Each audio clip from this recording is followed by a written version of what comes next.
and welcome to the Mammoth Energy Services second quarter 2025 earnings conference call. At this time, all participants are in a listen-only mode. A question and answer session will follow the formal presentation. If anyone should require operator assistance, please press star zero on your telephone keypad. As a reminder, this conference is being recorded. It is now my pleasure to introduce Ken Dennard. Please go ahead. Thank you, operator, and good morning, everyone. We appreciate you joining us for the Mammoth Energy conference call to review 2025 second quarter results. This call is also being webcast and can be accessed through the audio link on the events and presentation page of the investor relations section at mammothenergy.com. Information reported on this call speaks only as of today, August 8th, 2025. Please be advised that any time-sensitive information may no longer be accurate as of any subsequent date. I would also like to remind you that statements made in today's discussion that are not historical facts, including statements of expectations or future events or future financial performance, are forward-looking statements made pursuant to the Safe Harbor provision of the Private Securities Litigation Reform Act of 1995. We will be making forward-looking statements as part of today's call that by their nature are uncertain and outside the company's control. Actual results may differ materially. Please refer to the earnings press release that was issued today for our disclosure on forward-looking statements. These factors and other risks and uncertainties are described in detail in the company's filings with the Securities and Exchange Commission. Management may also refer to non-GAAP measures, including adjusted EBITDA. The definition of this non-GAAP measure and its reconciliation to the most directly comparable GAAP financial measures can be found at the end of our earnings release. Mammoth Energy assumes no obligation to publicly update or revise any forward-looking statements. And now with that behind me, I'd like to turn the call over to Mammoth Energy CFO, Mark Layton. Mark? Thank you, Ken, and good morning, everyone. We appreciate you taking the time to join us on the call this morning. I'll start by providing an update on our business, the current market environment, and our ongoing transformation before turning the call over to our Chief Operating Officer, Bernie Lancaster, to discuss our operations in greater detail. Then, I'll return and provide our second quarter financial results and touch on our outlook before opening the call up for questions.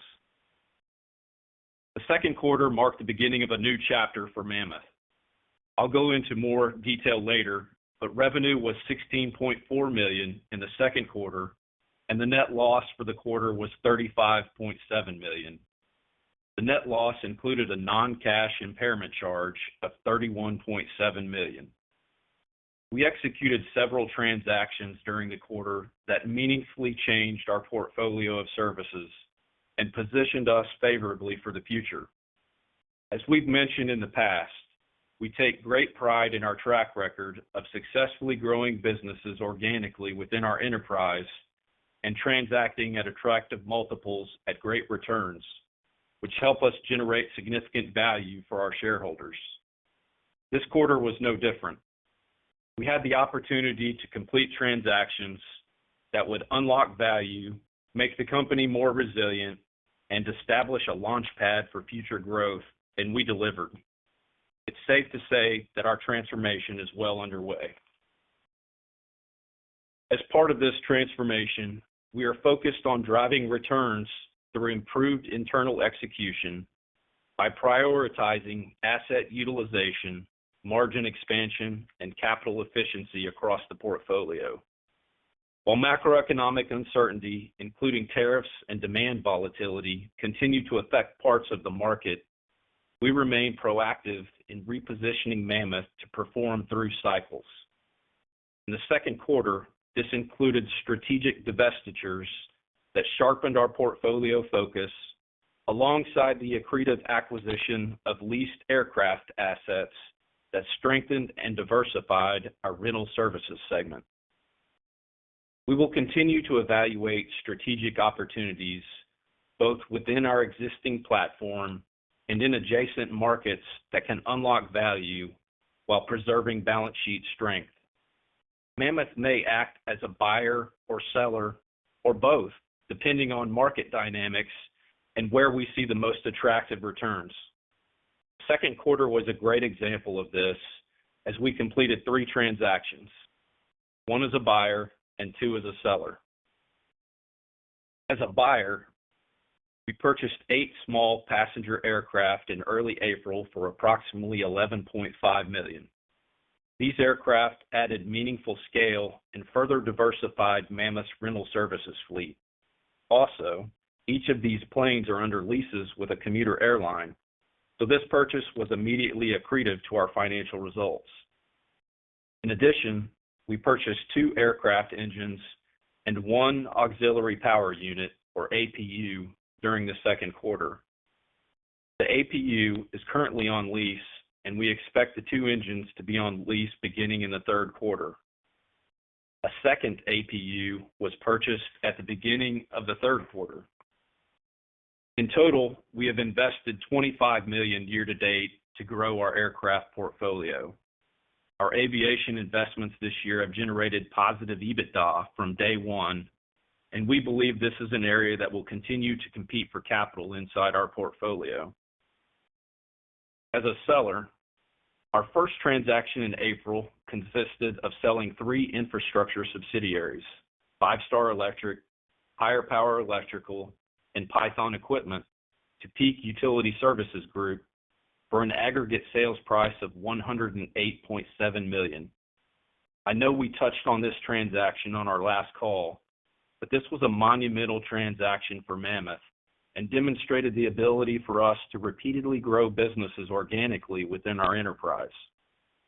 As a reminder, we originally purchased these businesses for less than $10 million in 2017, and over the past 8 years, we significantly grew this business and increased revenue. Our second transaction as a seller occurred in June.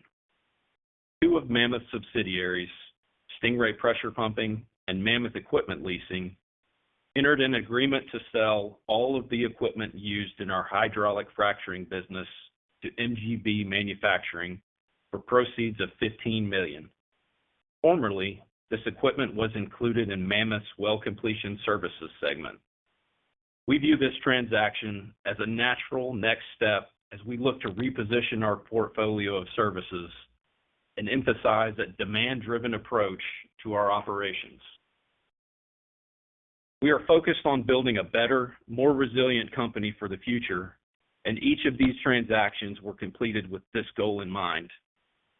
We view the current market as being primed with opportunity, and we intend to remain active M&A participants. To provide some context, we have evaluated and continue to evaluate several opportunities. Some of these M&A deals are verticals to businesses in our portfolio, some would expand our portfolio of services, and some would expand the footprint of existing operations.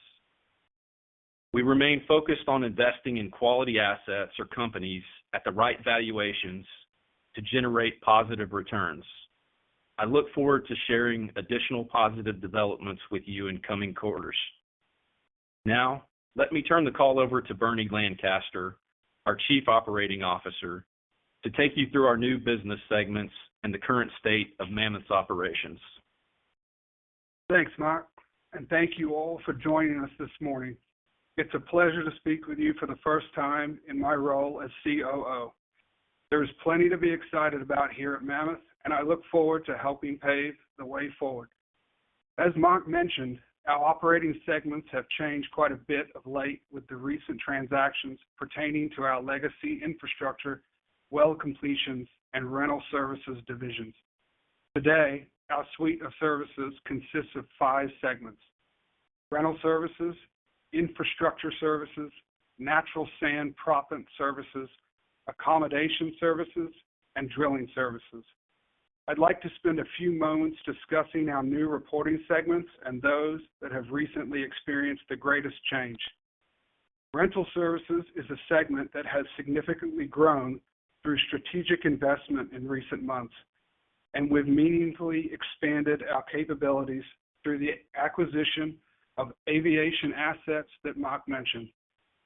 Put our growth here in perspective, we grew the number of pieces of equipment rented to customers by 33% when compared to the same period a year ago. In addition to aviation, this segment also provides rental equipment used in oil field and construction activities. We have seen increased demand for equipment lists such as cranes for construction purposes, and we expect our equipment to be utilized for its first construction work in the third quarter, which will further diversify our customer base. We see plenty of opportunities to invest in the rental services segment in the near term to both expand our current capabilities and add new attractive services that carry a robust demand profile. Turning to infrastructure services. After the sale of our transmission and distribution business in April, this segment is now comprised of two primary businesses, engineering and fiber. The engineering group continues to perform well, and our fiber group is picking up additional work, which is positive. We continue to see strong demand in each of these areas, driven by the significant macro tailwinds around data centers, AI, and nuclear developments. In the second quarter, these businesses contributed approximately 1/3 of Mammoth's total revenue. We also maintain a robust backlog and remain excited about the prospects within the infrastructure space. Finally, I wanted to touch on our accommodation services. While our presentation of this segment in our financials is new, the services and facilities we provide have been steadily performing well behind the scenes. This segment has quietly generated favorable returns and consistently churned out positive adjusted EBITDA. Our accommodation services are primarily comprised of remote housing, kitchen and dining, and recreational service facilities for workers located away from readily available lodging in northern Alberta, Canada. We do see notable demand in this area and may deploy additional growth capital in the future. To echo Mark's comments, we take great pride in the transactions we've completed and the changes we've made to the business. We're excited about the company's future and confident in the direction we're taking. Our operations have evolved dramatically in recent months, but we are pleased with the significant value that we've unlocked and the earnings potential of the company we are building. This transformation will make Mammoth more efficient, resilient, and positioned for growth. We will continue to steer the company towards the areas with the greatest demand and utilization with a prudent focus on strategic capital management. I'll now turn the call back over to Mark to discuss the financials and our outlook in more detail before we open the call up for questions. Thank you, Bernie. As a reminder, the financial results I'll be discussing today reflect the sale of our distribution, transmission, and substation operations, as well as the sale of our hydraulic fracturing business, both of which occurred during the second quarter. To demonstrate how we evaluate the business after these divestitures, we have reclassified these operations as discontinued operations, and all financials, including prior period segment information, has been recast to conform with our segment composition as of June 30th, 2025. A detailed breakdown of our results can be found in our earnings release and in our 10-Q once it is on file with the SEC. Mammoth's total revenue from continuing operations during the second quarter of 2025 came in at $16.4 million, compared to $16 million in the same period a year ago. The increase in total revenue is primarily attributable to an increase in rental services, infrastructure services, and natural sand proppant services revenue. In response to the uncertainty that is present in the market and the potential demand implications, we have proactively implemented various cost-cutting measures that should further support improvements in our overall financial performance in the coming quarters. Additionally, we will continue to evaluate strategic opportunities to deploy capital in ways that will be accretive and value-enhancing. Visually, our infrastructure services segment, which is now solely comprised of engineering and fiber, executed well and delivered strong results during the second quarter. Revenue for this segment was $5.4 million for the second quarter of 2025, which represents a 20% increase compared to the second quarter of 2024. We will continue to play to our strengths while continuing to strategically pursue opportunities within this sector as we focus on the areas with the greatest potential for improved returns. Our sand segment generated revenue of $5.4 million, which represents a 15% increase compared to the same quarter a year ago. Sales volumes were up in the second quarter, driven by increased utilization. However, this was partially offset by a 6% decline in pricing when compared to the second quarter of 2024. We sold approximately 242,000 tons of sand in the second quarter of 2025 at an average sales price of $21.41 per ton, compared to 141,000 tons of sand at an average sales price of $22.73 per ton during the second quarter of 2024. We continue to expect incremental demand to drive improved results in the sand segment in 2025.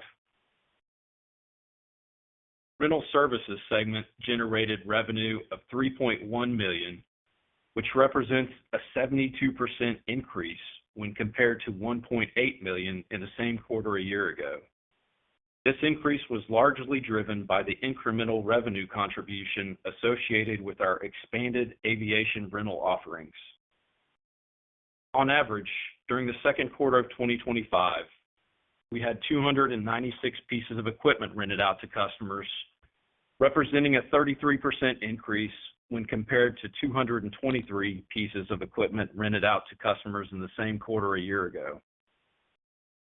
Our remote accommodation segment generated revenue of approximately $1.8 million, compared to $2.7 million in the same quarter a year ago. Finally, our drilling segment generated revenue of $743,000, compared to $736,000 in the same quarter a year ago. Returning to consolidated results. Our net loss from continuing operations for the second quarter was $35.7 million, or a loss of 74 cents per diluted share, compared to a net loss of $155.6 million, or a loss of $3.24 per diluted share for the second quarter of 2024. The net loss in the second quarter of 2025 included a non-cash charge of $31.7 million related to our Northern White sand mine on the Union Pacific Railroad.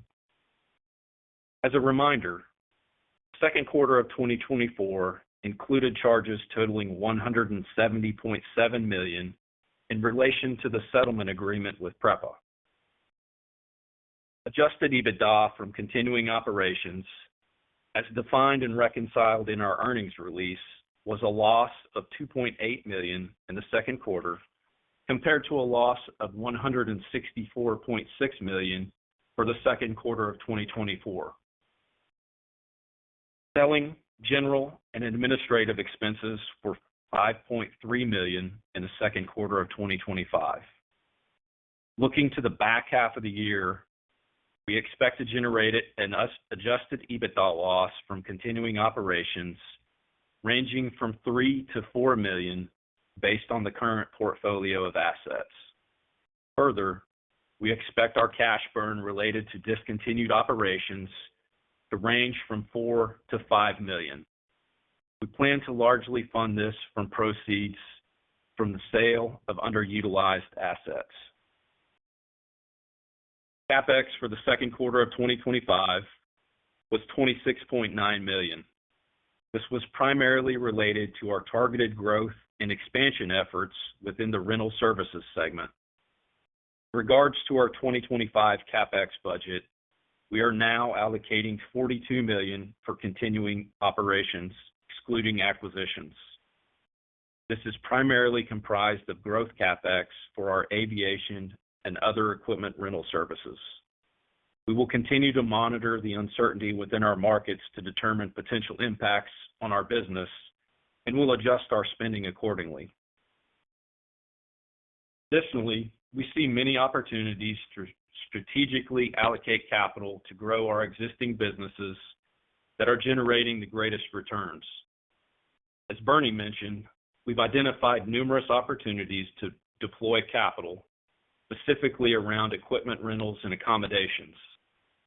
We took the first step toward expanding these segments with the aviation purchases during the second quarter.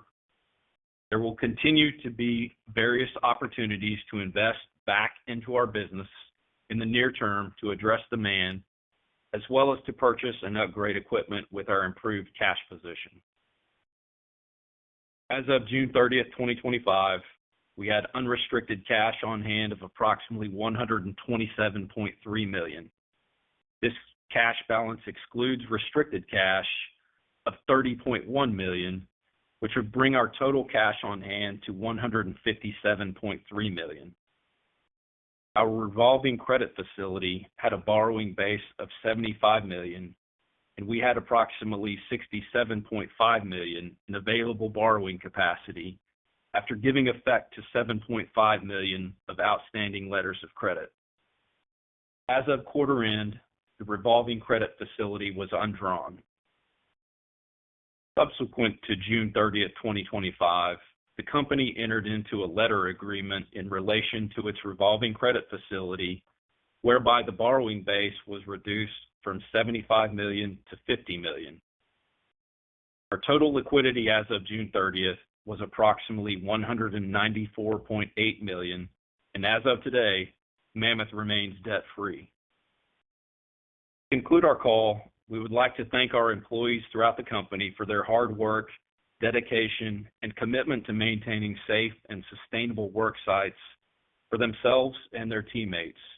Without you, this transformation wouldn't be possible. Going forward, our priority is to further unlock value for our shareholders.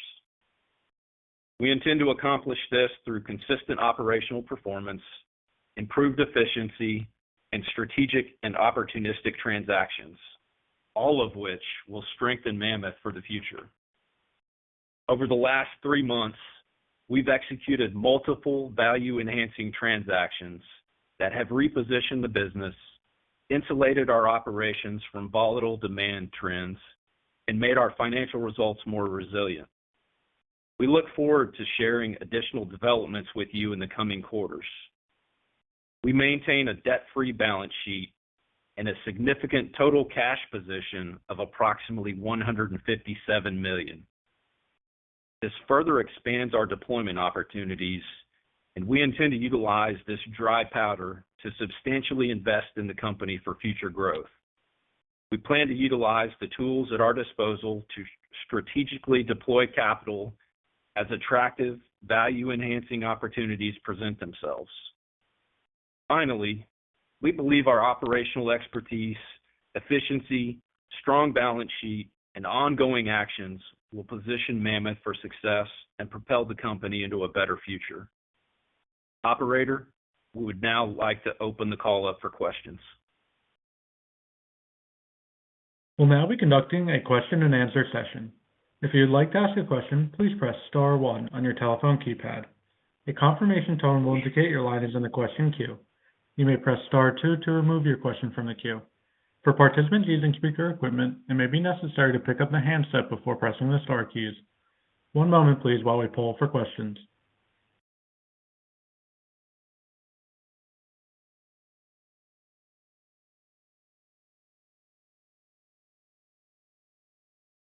Thank you. Our first question is from Colby Sasso with Daniel Energy Partners. Hi, thanks for having me on the call. Morning. You highlighted earlier that Mammoth had the 3 transactions in the second quarter, 2 of which were exiting the older business segments, and the third was aimed at diversifying the rental services segment. And this left you with a really strong cash position. And you had mentioned some opportunities within the rental services segment and then your accommodation services. Where do you see, the growth potential for Mammoth in the next 3 to 5 years with all this dry powder? Yeah, so near term, we've invested the majority of our capital in the aviation sector. And as we evaluate those opportunities, you really have to get into our mindset as to how we allocate capital. What we're targeting in the aviation sector is IRRs of 25 to 35%. And if you look at, a 3 to 5 year hold at that IRR, you're looking at a 2 to 3x multiple on invested capital. So that's how we're evaluating opportunities, and we're seeing a pretty good deal flow in that particular sector right now. That makes sense. And as a quick follow-up, can you give us a sense of how much your sand is sold domestically versus Canada, and how you see both of those markets evolving in the next 3 to 4 quarters? As we look at the split right now, we've not disclosed the split publicly, but the majority of what we've sold historically has been into Western Canada, into the Montney. And as we look forward, given what we believe is the availability of Tier 1 acreage in the Montney, we think that split will continue on a go-forward basis to be more weighted to the Montney Shale. That makes sense. Thank you so much. I'll like to turn it back now.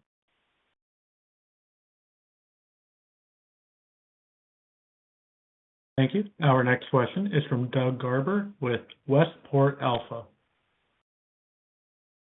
Hey, Mark, how's it going? Morning, Doug. Wanted to follow up on what you're seeing in the aviation market. Can you give us a little context on what's going on in that market? Are there supply-demand imbalances? Are there these niches that is allowing this kind of excess return window to be apparent for you guys? There are certainly some tailwinds in that particular sector. Passenger travel has been favorable. You've seen some production delays at the big manufacturers, Boeing and Airbus. So what we're seeing is some demand in that sector, both at the aircraft level, which we executed on, but we also touched in the prepared remarks about the acquisition of some engines and auxiliary power units. Thanks for the color there. When I look at the stock and your cash balance or the market cap, it's below the cash balance. What are your thoughts on buybacks right now? Yeah, so as you recall, the board approved a buyback some time ago, and as you point out, we're trading below cash value and below book value. If you look at the deals we executed inside of Q2, the reality is that we spent the majority of that quarter and the year so far in a blackout period. So the buyback is still available to the board. We've not been able to execute on that for one reason, because of the blackout period that we've been in relative to those deals and reporting periods. Can you update us a little bit more about, are you still in a blackout period? When does that end after earnings? And when you're consistently looking at deals, are you always going to be in a blackout period? That's a good question. So to the extent we've got actionable deals, either under LOI or under consideration, then more times than not, we'll be in a blackout period. Absent some transaction like that, the blackout period generally lives 2 full trading days after we report earnings. Got it. And last one for me, your path to free cash flow, getting to free cash flow positive. There's a lot of moving parts here with all these transactions. Obviously, you bought more assets. I assume those will have some positive contributions. And just what's your path to get into free cash flow neutral? That's a good question. As we highlighted in the prepared remarks, the aviation deals that we've executed on have been positive contributors from day one on those transactions. As we look to the back half of the year, as we flagged previously, we've still got some SG&A overhang relative to some ongoing litigation from the exit of Puerto Rico. While those fees are coming down some, they will continue to exist over the coming quarters. But to kind of give you an idea of what that looks like, we're forecasting about $2 to $2.5 million in overall SG&A legal fees relative to the run out of some of that Puerto Rico litigation in the back half of the year. So as that runs out, that's our near-term path with this particular group of assets to free cash flow, and certainly organic growth as well as utilization will help that out as well. Okay. So if I'm understanding it, when the litigation kind of dissipates, that'll get you, with the current mix, that'll get you to free cash flow neutral? That's correct.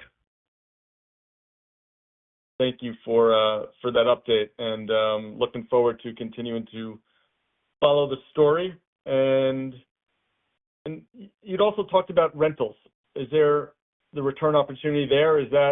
Where does that rank compared to aviation? Can you do both? Is that, how do you look at that market?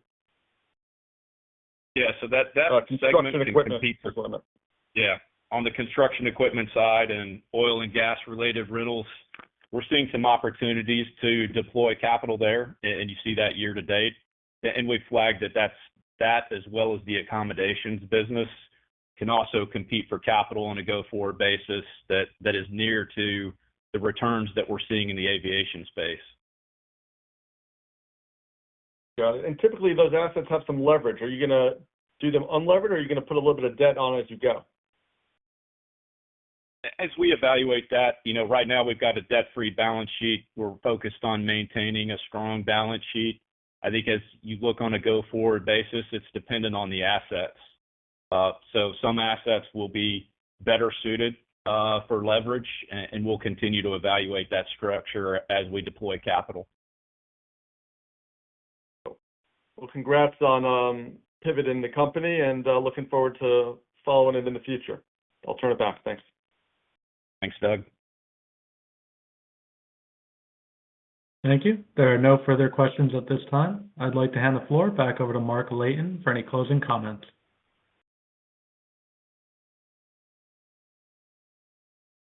Thank you again for joining us on the call today. We continue to focus on positioning Mammoth for future growth and unlocking value. We will achieve this through operational excellence, efficiency, and strategic capital deployment. This concludes our conference call, and we look forward to speaking to you all again next quarter. This concludes today's conference. You may disconnect your lines at this time. Thank you for your participation.